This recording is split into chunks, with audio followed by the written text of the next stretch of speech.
What is up, my dashing dudes and darling dames? I am the Hans TV, and welcome back to the only subreddit that makes you want to take your keyboard and shove it so far down your throat it eventually comes out your ass. It's r/TalesFromTechSupport. Our first post for today comes from Hill Impact. The hard drive in my 10+ year old Windows 7 PC is failing? That's impossible. So, to preface, I work at a large electronics and office supplies retailer that also provides tech services. Let's call them paperclips. I sell electronics and tech services and perform said services. So, this customer brought his computer in because it won't boot into Windows. He assumed this was because he unplugged it while it was booting and his OS files got corrupted. Partially true, but we'll get to that. He wanted us to reinstall Windows, I think. TBH, I'm not entirely sure what he expected us to do. We booked it in for diagnostics because we don't do anything unless we're sure what the issue is. We run some tests and lo and behold, his hard drive is failing. Just to be sure it's not a fluke, we always run a second test. Failed again. So, I call him to explain this to him and offer to replace it with an SSD, upgrade him to Windows 10 and transfer his files. Or he could buy a new computer because, as stated in the title, this one is over 10 years old. He immediately gets pissed at me because he knows for a fact that his drive is perfectly healthy and that just his OS files are corrupted. He then proceeds to regurgitate to me what he probably read in the first article to pop up after Googling his error code. I then explain to him that it's common for failing hard drives to be the reason for corrupt files, but he's convinced I'm lying to him to take his money. After a bit of back and forth with him, he decides he's going to come in and pick up his PC. He shows up and we get into another argument because he wants a refund because we gave him a bogus diagnosis and didn't do our job properly. He's convinced that there's no possible way his 10+ year old hard drive that was over 90% full is failing, and he refuses to give us any more money. Eventually, my manager gets involved and gives him his refund just to get rid of him. He leaves and comes back later to buy the SSD I attempted to sell him earlier. I assume he's going to attempt to replace it himself. Something tells me he'll be back. Moral of the story: I hate people.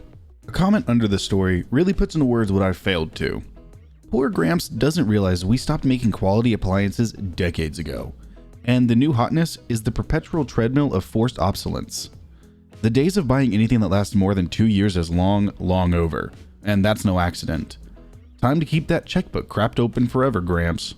Our next post comes from Aspiring Inspirer. It's not his computer, it's our computer.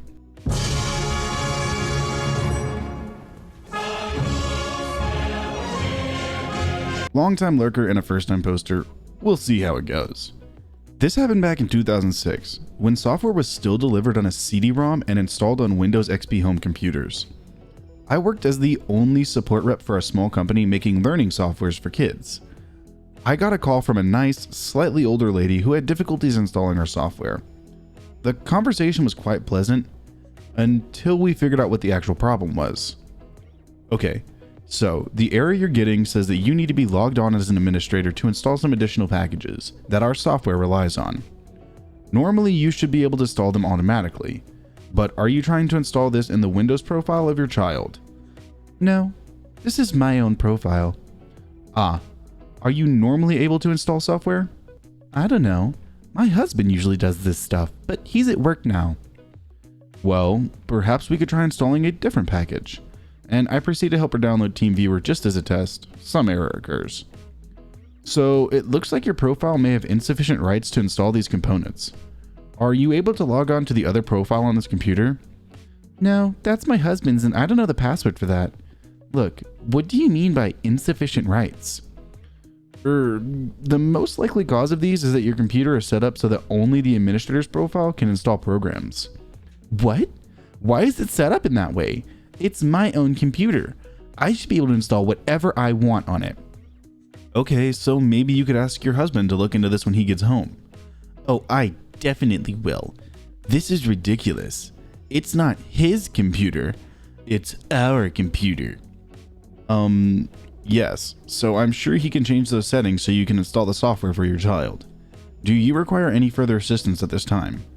No thanks, you've been very helpful, and I'll definitely take this up with my husband as soon as he gets home. Insufficient rights. Sure. All right. Have a great rest of your day then. I felt slightly bad for that poor, unsuspicious husband who had to come home to an enraged wife, ready to have a strong talk about restricting her access to their computer. I hope things worked out well for them. Well, that just sounds like communist propaganda right there. Nah, I'm just kidding. Like, she should realize if it says you don't have sufficient privileges, you can't download the program. Our next post comes from I Need More Coffee. My computer keeps beeping. So, a few days ago, I had a user that sent me a message that their camera was not working and that the computer keeps making beeping sounds. I was in the middle of a meeting. I told her to please send in a ticket and I would get back to her. Never got a ticket, so I thought the user figured it out. Today, I get another message from the user, asking for help. I really wanted to tell them that chat is not submitting a ticket, but that was not a fight I wanted to have. I gave them a call and sure enough, the Windows device connected/not connected sound is singing away in the background. I knew they were using whatever cheap docking station they had at home because COVID. Okay, can you please disconnect everything you have connected to your laptop for me? The beeping stopped.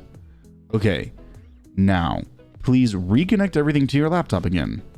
Okay, I have, and the beeping has stopped, and my external camera is working again. Good. Make sure you have everything firmly connected to your computer, as the beeping was the Windows tone signaling the device was connecting/disconnecting. Oh, got it, thanks. No problem. I then created a ticket for the user.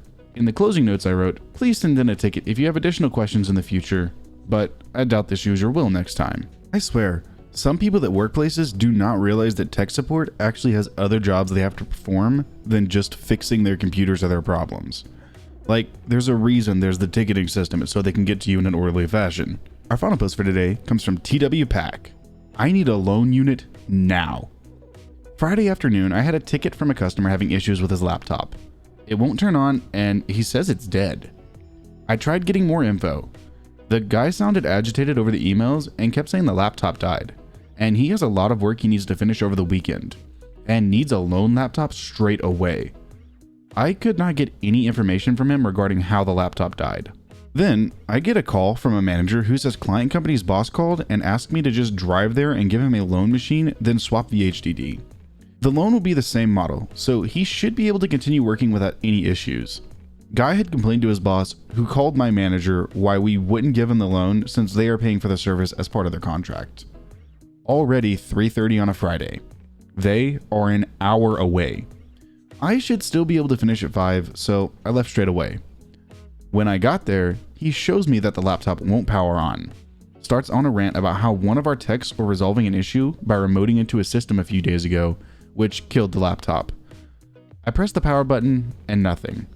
I tried checking the charging cable and the DC plug is very loose. The connector is entirely wrong. The brick isn't even for a laptop charger, 24 volts. Where did you get this? Where is the original? The original sparked and burned. I found this somewhere in the office. Why didn't you say so when I was asking about the issue over the emails? We thought it was the laptop. I plugged in the proper charger, laptop started charging, testing, everything to be working. His boss comes over to have a look since he wants to know why we are being stingy with providing them with loans, a service they pay for. I explained how the charging brick died and how his employee plugged in the first power brick he could find where the DC connector didn't even fit properly. The boss's mood changes and starts grilling his employee, who answers sheepishly while trying not to make eye contact with anyone. Before leaving, I continued stressing why this is the reason we ask questions regarding issues. You know, generally you should be able to tell there's a problem with something you choose to charge something with if it doesn't fit and it's not charging the freaking device. Well, alright my dashing dudes and darling dames, that is going to do it for today's episode of r/Tales from Tech Support. I hope you liked the stories, and if you did, I'll link them in the description as always. And if you liked the video, feel free to subscribe, share, drop a like, and a comment down below which you'd like to see me read next. I can't thank y'all enough for what y'all have been doing with my channel, for pushing out my content, and I see that y'all are helping it grow, and I can't wait to see where this community takes me in the next couple months. But with that being said, I will see you in the next video.